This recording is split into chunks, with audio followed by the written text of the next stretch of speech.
마이클 조던, 타이거 우즈와 함께 역대 미국 최고의 스포츠 스타 순위를 다투는 미식축구 선수이자 모델 지젤 번션의 남편인 톰 브레디가 최근 미국 렌터카 회사 허츠의 광고를 해서 매우 큰 화제가 되었습니다. Honeybs, you have come to the right place. Is that Tom Brady? Yeah. Comes in to recharge, get software updates, you know. Let's go. 코로나 때문에 기존의 중고 렌터카를 대량으로 매각해서 사업 규모를 줄였던 허츠가 테슬라의 전기차를 구매해서 사업을 다시 확장하면서 찍은 광고인데요. 그 잘나가는 톰 프레디가 가슴에 충전기를 꽂고 앉아있는 모습이 인상적입니다. 한편 독일의 자동차 회사 벤츠의 경우에는 최근에 한 번 충전으로 1000km를 가는 컨셉카를 발표해서 큰 관심을 끌었죠.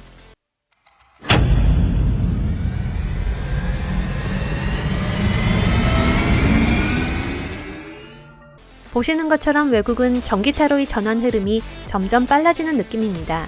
미국 캘리포니아 주지사 게빈 뉴섬은 2035년부터 캘리포니아에서는 무공해차만 판매가 가능하다고 선언했습니다.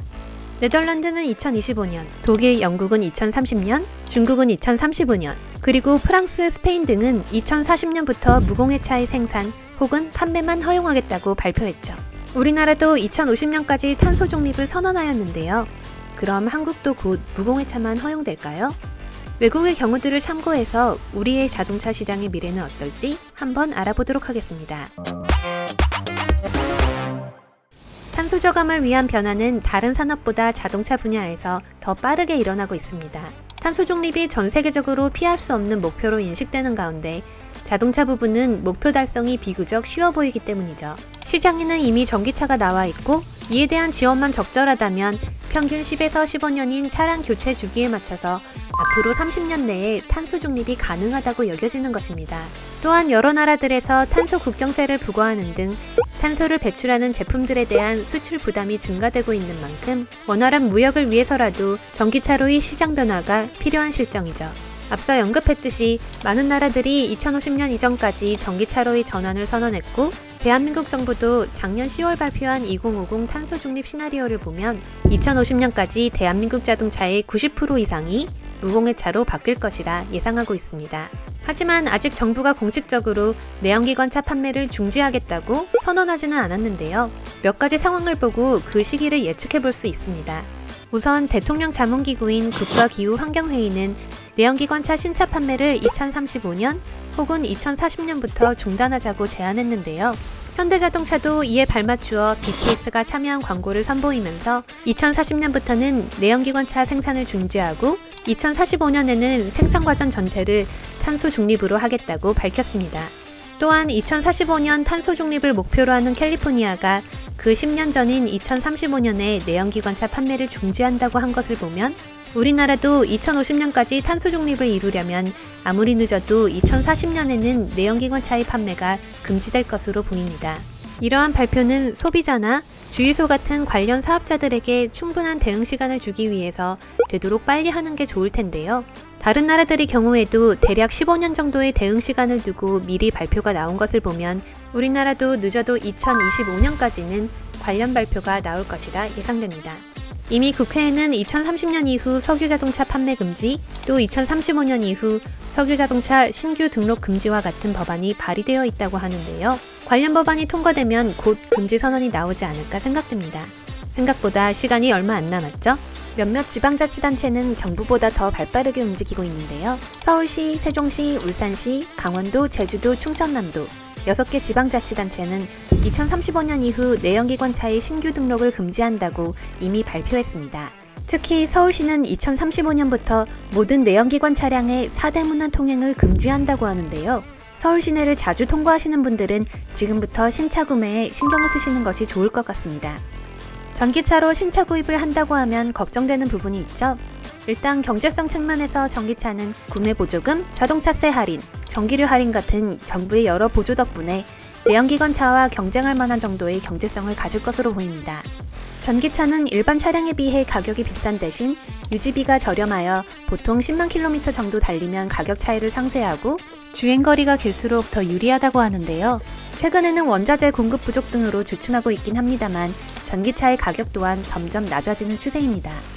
그럼에도 불구하고 전기차 충전에 대한 인프라, 즉 사회 기반 시설은 여전히 문제입니다. 이 영상은 2021년 열렸던 UN 기후변화 협약 당사국 총회, 즉 COP26 당시 런던에서부터 COP26이 열린 글래스고까지 전기차로 가는 실험을 한 영상인데요. 영상 말미에 출연자가 말하길 전기차의 완성도는 매우 만족스러웠고 운전도 즐거웠지만 사회 기반 시설이 충분히 갖춰져 있지 못해 불편했다고 합니다. 특히 충전기가 없어 차를 제때 충전하지 못할 수도 있다는 걱정을 계속해야 하는 게 힘들었다고 하네요. 한국도 전기차 인프라가 미진한 것은 마찬가지인데요. 전기차주들은 얼마 전까지 매일 구청까지 차를 몰고 가서 충전을 해야 했습니다. 특히 단독주택에 개인이 차량용 충전기를 설치할 수 있는 몇몇 나라와는 달리 아파트 거주자가 많은 한국은 주차장이 공용 공간이기 때문에 충전기 설치 문제가 더 복잡합니다. 전기차 충전을 위한 전용 주차구역을 만들면 일반 차량들의 주차 공간이 줄어들기 때문인데요. 최근에는 전기차 전용 충전기 대신 220V 콘센트에 연결하여 충전할 수 있는 과금형 콘센트가 많이 설치되었는데 전용 주차면이 따로 마련되지 않은 경우가 많아서 콘센트 앞 공간을 두고 전기차와 일반 차량 차주들 간의 다툼이 일어난다고 합니다. 특히 콘센트형 충전기는 설치가 쉽고 저렴해서 건설사들이 선호하지만 충전율이 3kW에 불과하여 충전 시간이 전용 충전기보다 2배 이상 오래 걸리기 때문에 장기적인 전기차 인프라 구축에는 비효율적이라는 비판이 있습니다. 지난 18일 발표된 친환경 자동차법 시행 개정안에 따르면 신축 아파트는 주차 공간의 5%, 기축 아파트는 3년 내에 주차 공간의 2% 이상 규모의 전기차 충전기 설치가 의무화된다고 하는데요. 여기에는 방금 이야기한 과금형 콘센트도 포함되기 때문에 얼마나 실효성이 있을지 지켜봐야 할 것 같습니다. 어쨌든 정부는 2030년까지 전체 차량의 20% 정도인 450만 대의 무공해차를 보급하는 것을 목표로 한다고 하니까요.